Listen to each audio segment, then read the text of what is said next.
بھی ان کی تشریف آئیں. میں کچھ پہلے اپنی باتیں کروں گا, کچھ معاملات ڈسکس کروں گا آپ لوگوں سے. اس کے بعد جس کا کوئی سوال ہو میرے والے سے, اس ٹاپک کے حوالے سے, تو ایک ایک کر کے سوال بھی کر سکیں. میں انشاءاللہ کوشش کروں گا کہ ہر سوال کا جواب دوں. پچھلے کچھ دنوں سے سوشل میڈیا پہ میری اور میری فیملی کے بارے میں لوگ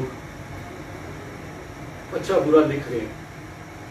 کل ہوا یہ کہ کل ایک قاری حفیظ نامی جو چنار سے جس کا تعلق ہے, اس نے فیس بک پہ ایک پوسٹ لگائی جو اپنا روزنامہ آوازہ کے نام سے وہ اکاؤنٹ ایک یوز کر رہا ہے سوشل میڈیا کا, اور جو کہتا ہے کہ میں ایک صحافی ہوں, جس پہ اگر اس روزنامہ آوازہ کی اس کی دیکھا جائے تو اس کی اپنی تصویر لگی ہوئی ہے اس کی ڈسپلے پہ, اور پیچھے جو ہے وہ ایک سیاسی لیڈر کی تصویر اس کے ساتھ لگا کے ان لوگوں کو بلیک میل کرتا ہے اس آوازہ کے پلیٹ فارم سے.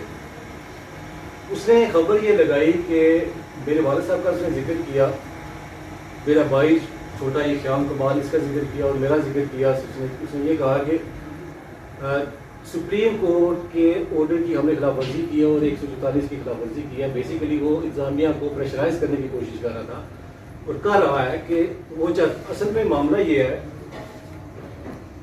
ان لوگوں نے, ہم لوگ ایک بزنس مین ہے لدھیال کے اندر, سیاسی ہمارا تعلق بھی ہے جماعت کے ساتھ. میں پاکستان مسلم لیگ نون پاکستان مسلم لیگ نون کا آزاد کشمیر کا ممبر بھی ہوں, مجلس عملہ کا ممبر بھی ہوں.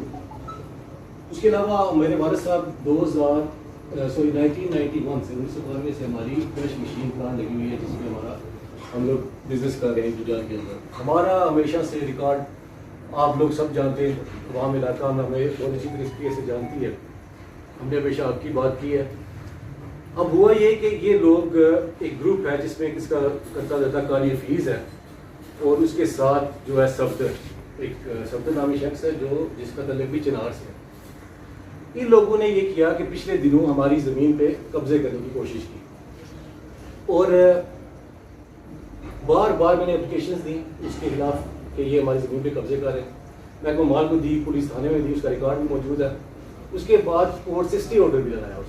اس کو اسٹے آرڈر ہونے کے باوجود 2 دفعہ انہوں نے اسٹے آرڈر کی خلاف ورزی کی. اس کے بعد جب رپورٹ ہوئی تو تھانہ پولیس نے ان کے خلاف ایف آئی آر تھا, ایک سہیل تھا اور ایک حافظ خطاب تھا. ان لوگوں کے خلاف ایف آئی آر بھی ہوئی قبضے کے بارے میں. وہ یہ میرے پاس ریکارڈ موجود ہے, وہ میں آپ لوگوں کے ساتھ شیئر بھی کروں گا. اب اس کے بعد یہ ہوا کہ اس کے گھر کی قاری حفیظ کا جو گھر ہے, اس کی یہ ہماری ذاتی ملکیت پہ اس کا بنا ہوا گھر, اس نے زبردستی وہاں پہ بنایا ہوا. اس نے جو سڑکیں وہاں سے نکالی ہیں یہ بھی ہماری کی جو ہماری زمین ہے, جو جاگیر ہے فیملی کی, وہاں سے اس نے وہ جگہ مطلب اس پہ قبضے کیے ہوئے ہیں. اس کے لیے ہم نے پٹواری کو اور محکمہ مال کو ہم لوگوں نے ایک اپلیکیشن دی کہ اس کے گھر کی نشاندہی کی جائے, جس کے نشاندہی ہمیں اس لیے چاہیے تھی کہ ہم لوگ کورٹ میں جا کے اس کو بے دخلی کے آرڈرز تو لے سکیں کورٹ کے ساتھ. وہاں پہ بھی جب اس کو پٹواری کی رپورٹ آئی, وہ بھی میں ہمارے پاس موجود ہے, وہ آپ سے شیئر کروں گا کہ اس کا جو گھر ہے وہ تقریباً 1.5 کنال زمین ہماری ہے, اس پہ بنا ہوا ہے. اس کا جو بینوئی ہے اس کی اور ایک اور اس کا قرض ہے, یہ تقریباً 5 کنال جو رقبہ ہے اس پہ وہ ملکیتی رقبہ. اس پہ کوئی شاملات نہیں ہے, کوئی خالصہ نہیں ہے. یہ ساری جتنی زمین ہے یہ ہماری مقبوضہ مالکہ ہے, ملکیت ہے, ہماری ذاتی ملکیت ہے, ہماری فیملی کی ہے. اب یہ ہوا کہ اس نے پوسٹ لگائی. اس نے کہا کہ پہلے تو میں آپ کو یہ بتاتا چلوں کہ کرش مشین کے حوالے سے یہ بار بار پروپیگنڈے کر رہا ہے. کبھی اپلیکیشنز محکمہ مال کو دے رہا ہے اپلیکیشن کہ یہ دفعہ خلاف 144 کی خلاف ورزی کر رہے ہیں, کبھی یہ سوشل میڈیا پہ جاتے ہیں, کبھی کورٹ میں جاتے ہیں. کرش مشین ہماری جو ہے وہ 91 سے, جس سے میں نے پہلے بتایا کہ 91 میں ہم لوگوں نے کرش مشین لگائی. 2 سال پہلے سپریم کورٹ کا جو آرڈر تھا اس نے یہ کہا کہ سارے آزاد کشمیر کی کرش پلانٹس بند کی جائیں, اور اس کے بعد انہوں نے کچھ ایس او پیز رکھی تھی کہ ان ایس او پیز کو آپ پورا کریں گے تو پھر جو پورا کرے گا اس کی پھر کرش مشین کھول دی جائے گی. اس کو ان لوگوں نے اس میں جو فریق تھے اس میں تھا محکمہ معدنیات تھا, محکمہ اور جو ماحولیات تھا. محکمہ معدنیات بیسیکلی آزاد کشمیر کے اندر جتنی بھی جہاں سے بھی پتھر اٹھایا جاتا ہے یا ریت اٹھائی جاتی ہے وہ محکمہ معدنیات کی ملکیت ہوتی ہے, وہ ملکیت ہے ان کی. انوائرمنٹ کی ان کی ایس او پیز تھی کہ اگر کرش پلانٹ وہاں پہ جہاں پہ لگا ہوا ہے اس کے مطلب سراؤنڈنگ ایریاز جو ہیں, ایریاز میں کوئی لوگ متاثر نہ ہو, ماحول خراب نہ ہو, اس کی ایس او پیز تھی. اس کا یہ تھا کہ پانی کا ہونا چاہیے سسٹم, اس کا جو ایک پورا ایک سسٹم تھا، اس کی چھت ہونا چاہیے، مطلب دھول وغیرہ نہ باہر جائے، درخت لگے ہوں. ہم لوگوں نے ساری ایس او پیز پوری کی، محکمہ مالیات کی بھی، محکمہ مالیات کی بھی، اور ہم لوگوں کو سپریم کورٹ کی اجازت سے ہمیں ان کے این او سیز ملے. اور ان لوگوں نے پھر جب این او سیز ملے پھر انہوں نے لکھا محکمہ برقیات والوں کو کہ ان کے ساتھ شیئر کروں گا. پھر ہماری کرش پلانٹ اوپن ہوئی. اس جب شروع کا سسٹم تھا، جب یہ کرش پلانٹ پورے تھے، اس کو سارے نہیں کھلے تھے. کچھ چند کرش پلانٹ جنہوں نے ایس پیز پوری کی تھی، اس میں سے ہم ایک تھے جو ڈڈیال کے اندر 6 کرش پلانٹ تھے، ان میں سے ایک ہم تھے جو اوپن ہو گئے تھے، اپنے ایس پیز پوری کی تھی انہوں نے.